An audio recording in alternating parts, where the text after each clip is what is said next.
میں ہو جہاں میڈیا کو بالخصوص اجازت ہو موجود ہونے کی۔ پاکستان کے عوام کا یہ حق ہے کہ وہ دیکھیں کہ انصاف ہو رہا ہے، انصاف ہوتا ہوا نظر آنا چاہیے، اور آپ پاکستان کے عوام کی آنکھیں ہیں، آپ پاکستان کے عوام کے کان ہیں، لہٰذا ہماری یہ گزارش ہے کہ کوئی ایسی ٹرائل جس میں میڈیا موجود نہ ہو، جس میں عوام الناس موجود نہ ہو، خاندان موجود نہ ہو، وہ آئین اور قانون کے مطابق نہیں۔ جو نوٹیفیکیشن ہوتے رہے ہیں جیل ٹرائل کے حوالے سے، کیا وہ قانونی تھے یا یہ تمام نوٹیفیکیشن قانون کے برخلاف ہوتے رہے؟ جو عدالت نے، ٹرائل کورٹ نے عوام الناس کو، میڈیا کو، خاندان کو کمرہ عدالت سے باہر رکھا، یہ ہمارے آئین اور قانون سے متصادم ہے۔ ہم نے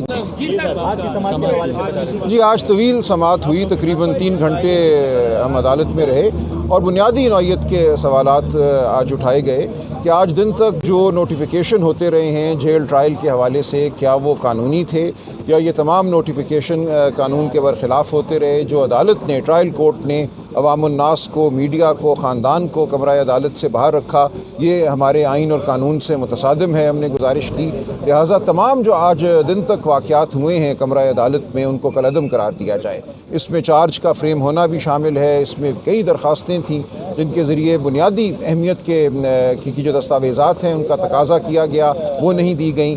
لہٰذا یہ تمام کارروائی جو ایک بند کمرے میں ہوئی ہے، ہماری گزارش ہے کہ اس کارروائی کو کالعدم قرار دے کے آئندہ کے لیے یہ یقینی بنایا جائے کہ جو بھی کارروائی ہو وہ کھلی عدالت میں ہو، جہاں میڈیا کو بالخصوص اجازت ہو موجود ہونے کی۔ پاکستان کے عوام کا یہ حق ہے کہ وہ دیکھیں کہ انصاف ہو رہا ہے، انصاف ہوتا ہوا نظر آنا چاہیے، اور آپ پاکستان کے عوام کی آنکھیں ہیں، آپ پاکستان کے عوام کے کان ہیں، لہٰذا ہماری یہ گزارش ہے کہ کوئی ایسی ٹرائل جس میں میڈیا موجود نہ ہو، جس میں عوام الناس موجود نہ ہو، خاندان موجود نہ ہو، وہ آئین اور قانون کے مطابق نہیں ہے۔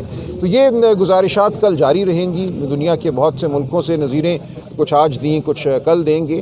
آج جو بنیادی نقطہ عدالت نے ہمارے لیے چھوڑا ہے وہ یہ کہ 15 نومبر کو جب کابینہ نے بالآخر ایک طرح سے مان لیا کہ آج دن تک جو ہوا ہے وہ غلط ہوا ہے اور اس کو درست کرنے کی کوشش کی، تو کیا درستگی کا اطلاق ماضی پہ بھی ہوگا؟ کیا کابینہ کو ایسا کوئی اختیار حاصل ہے کہ ایک فیصلے کے ذریعے ماضی کی غلطیوں کو وہ درست کر دے؟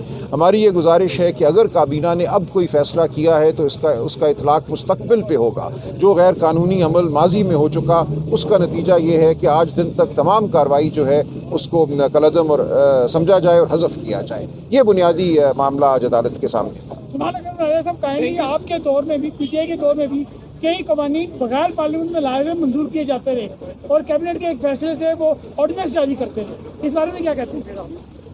دیکھیں، میرا تو کوئی دور نہیں رہا، میں ایک وکیل ہوں، لیکن یوں ہے کہ آئین جو ہے صدر کو اجازت دیتا ہے آرڈیننس بنانے کی بعض معاملات میں اور بعض موقعوں پہ، لیکن اس آرڈیننس کی جو عمر ہے وہ 120 دن ہوتی ہے۔ اس کے بعد اگر اس کو پارلیمان میں پیش نہ کیا جائے تو وہ ختم ہو جاتا ہے آرڈیننس۔ میری نظر میں آرڈیننس کے ذریعے قانون سازی کوئی اچھا عمل نہیں ہے۔